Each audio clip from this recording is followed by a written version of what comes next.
social media and employees or contractors. What can you do, what should you do with limiting what your employees or contractors post on social media? And can you anyway? And do you care? Well, the Dreamworld tragedy that happened where some people were killed on one of the rides, that brought out a very nasty side of people. And there was one person who was working for Dreamworld who, straight after the tragedy happened, I mean, the same day, everybody was still in shock. The same day, they started posting extremely graphic and disturbing and inappropriate material. It was really quite disturbing. And he was posting this on his own personal Facebook page.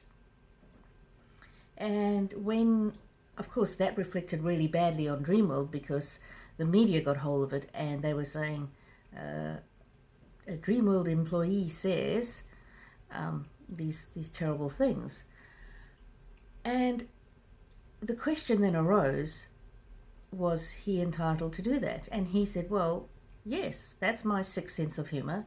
That's, I am twisted, my mind is twisted, and people who know me will understand that that's how the kind of thing that I post. I enjoy it. And so at that time there was nothing that Dreamworld could do about it. But to prevent that kind of thing in your own business, and obviously that tragedy is a one-off, but there could be other things that might happen in your business that could reflect badly on you. For example,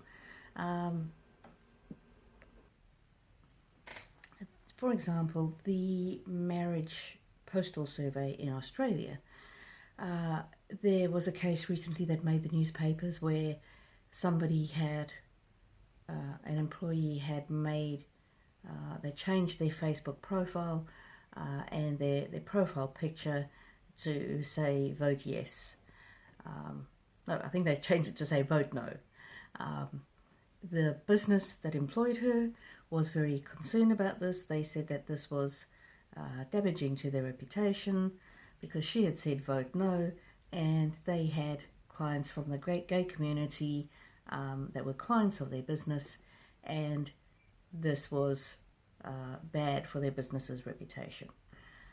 And so they fired her, and that case hasn't been resolved yet, but it would be open to her to apply to Fair Work Australia to claim that she had been unfairly dismissed. So the question is, where do you draw the line with social media? And when I've discussed this with other business owners, very often they say, well, what they do on their social media is their business, and I don't really mind, I don't care. The problem is that if they have on their social media profile that they work for you, they've got your business name, maybe they've got your website up there, anything that they post can be seen as a reflection of your business. It can be seen as the reflection of the morals of your business. So if people, take another example, on their social media are posting photographs of them taking drugs, for example, that's not the kind of thing your business wants to be associated with. Another example of employee posts that could be embarrassing and potentially damaging to business reputation is one that happened. My husband, who's my business partner, he needed to speak to somebody at one of our clients. This is by far our largest client. It's a multi-million-dollar business. We do a lot of patent work for them, a lot of trademark protection for them. And he normally deals with the same person every time, but that person was on leave, so he was dealing with another person.